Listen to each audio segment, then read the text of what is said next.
Aí vamos falar de como a gente usa e para que a gente usa o radiodo, tá? Quando a gente fala de paciente de baixo risco, então o que é um paciente de baixo risco? Um paciente que você fez a cirurgia do câncer de tireoide, ele não tinha invasão de cápsula, não tem extensão para tecidos adjacentes, não tinha invasão vascular dentro da lesão, dentro da tireoide, não tinha linfonodos, uma doença linfonodal mais importante ali ao redor, tá? Então esse paciente não tem metástase à distância, obviamente, né? Então esse é um paciente que a gente considera de baixo risco, tá? Se o paciente tem baixo risco, eu estou usando o iodo só para me ajudar a acompanhar o paciente. Então a dose que a gente chama de ablativa, ela vai queimar os restos que podem ter ali no pescoço. Esses restos poderiam positivar uma tireoglobulina e aí atrapalharia o acompanhamento. Então essa dose é uma dose que a gente chama de ablativa. Ela só serve para ablar, para queimar o resto de tecido que tivesse ali sobrando, tá? E serve para você fazer uma cintilografia.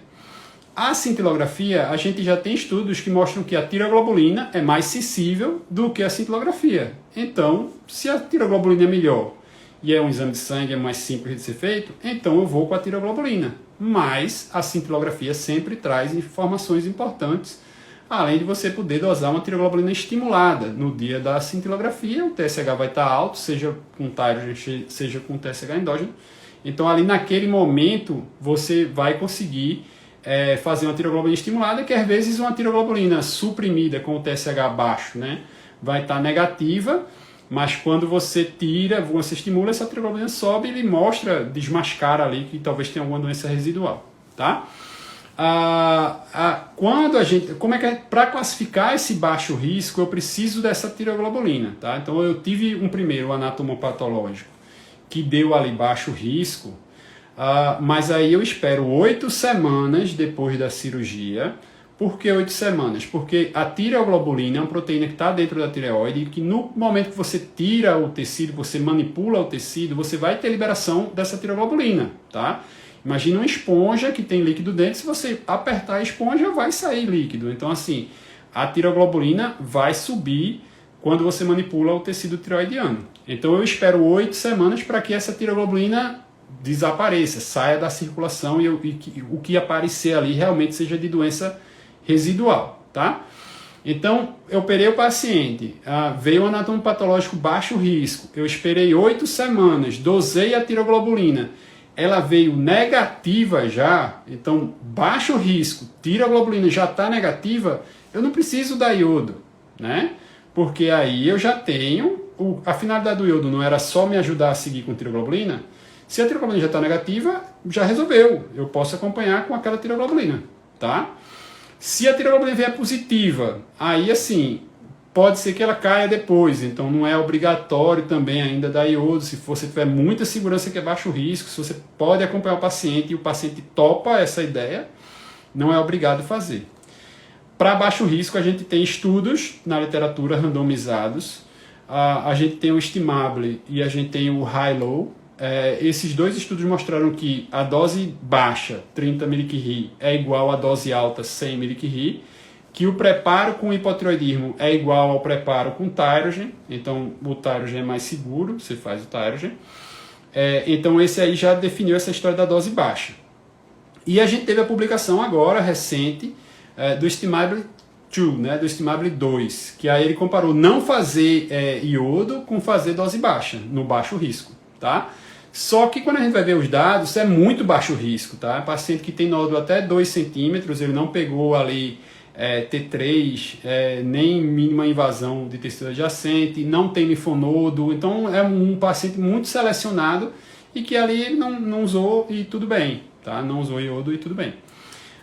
Como é que a gente faz aqui no HC? Normalmente a gente pega esse paciente, espera as 8 semanas, dosa a tireoglobulina, se a tireoglobulina for negativa, não precisa usar Thyrogen, não precisa usar iodo, perdão, tá? Se a tireoglobulina for negativa, não precisa. Se a tireoglobulina vier positiva e for baixo risco, a gente usa dose baixa. Se a tireoglobulina vier muito positiva, vier uma tireoglobulina ali acima de 10, aí você tem que talvez procurar uma metástase, porque assim, uma tireoglobulina acima de 10 vai lhe dar uma ideia de que tem doença residual, tá? Lembrar que o ponto de corte, para quem não usou iodo, é uma tiroglobulina de 5, tá? Tiroglobulina acima de 5 considera a persistência bioquímica, tá? Uma particularidade da tiroglobulina é a antitiroglobulina, que é o anticorpo contra a tiroglobulina. O que é que esse anticorpo faz? Ele negativa a tiroglobulina. Então a tiroglobulina perde, você não consegue dosar a tiroglobulina, ela vai vir negativa.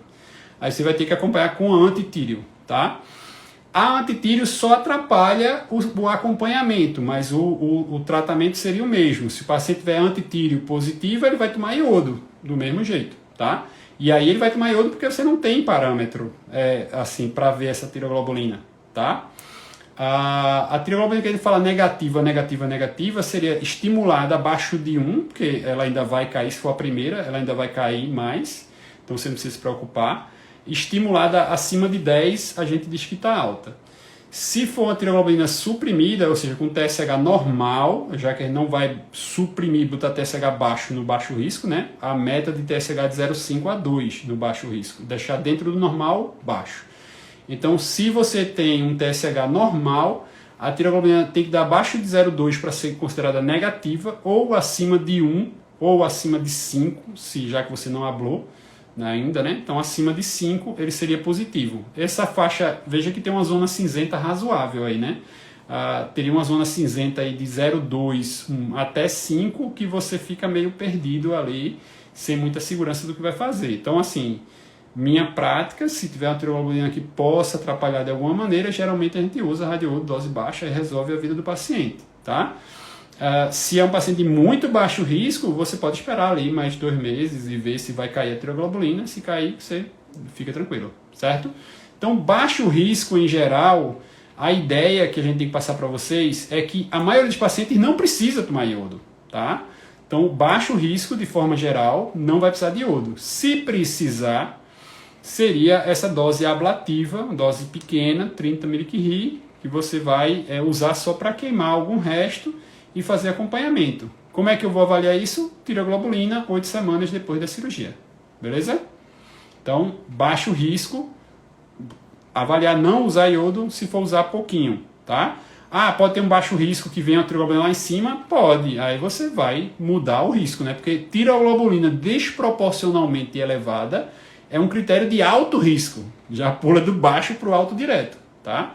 Então, tiroglobulina muito alta, desproporcionalmente elevada, no caso, para a gente aqui, num tratamento inicial acima de 5 ou acima de 10, dependendo da literatura que você for usar, aí você tem que reestratificar, tem que fazer ultrassom de novo, tem que ver como é que está a situação, para saber se não está sobrando nada ali de esquisito, tá?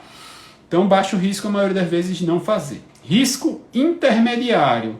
Risco intermediário, em geral, a gente vai seguir como baixo risco, tá? A gente vai reavaliar com 8 semanas, vai ver essa tiroglobulina. Se a tiroglobulina vier completamente negativa, você pode não fazer iodo, mesmo no risco intermediário. Se a tiroglobulina vier ali algum resíduozinho de tiroglobulina, você trata com baixa dose, 30 mg. Se vier uma tiroglobulina já ali na faixa de bioquímica incompleta, aí você realmente vai ter que usar doses altas, dose acima de 100 mg, que aí é uma dose que tem que ficar em isolamento, por isso que a gente chama de dose alta. Ele tem que ficar em isolamento, aumenta o custo da dose e por causa da hospitalização, tá? Antitírio positivo sempre faz radiodo? Não, pessoal. Antitírio positiva, se for, você vai fazer a mesma história. Se for baixo risco, você tem segurança que é baixo risco, aí você checa antitírio. Antitírio veio positivo, vai lhe dar mais trabalho. Faça ultrassom, dê uma reavaliada no caso. Se vier um antitírio num valor assim, vamos dizer que tem várias referências, né? Porque tem laboratório que o antitírio normal até 100, tem laboratório que o antitírio normal até 5. Então, se vier ali 1,5 vezes o limite da normalidade, 2 vezes o limite da normalidade, espera um pouquinho que essa antitírio vai baixar, provavelmente, tá? E aí, se a antitírio for baixando, você vai acompanhando. Se a antitírio já vem muito alta, acima de 2 vezes o limite superior à normalidade, você já estaria mais inclinado a fazer a ablação já de cara, tá? Mas mesmo assim, pela literatura, você pode esperar e ver se o nível de antitírio vai subir ou se o nível de antitírio vai descer. Antitírio não tem ponto de corte, é positivo ou negativo. Tem curva, você vai ver se está subindo ou se está descendo. Se está subindo, procure doença, se está descendo é o esperado. Agora é um anticorpo, e anticorpo pode ter outras interferências, você pode ter alguma síndrome gripal, você pode ter alguma coisa aí no meio que acabe mudando um pouquinho a sua imunidade, e você pode aumentar essa expressão ou diminuir essa expressão, então fica um pouco mais complicado de acompanhar, tá? Mas se é baixo, trate pelo risco que você vai ter do anatomopatológico, certo?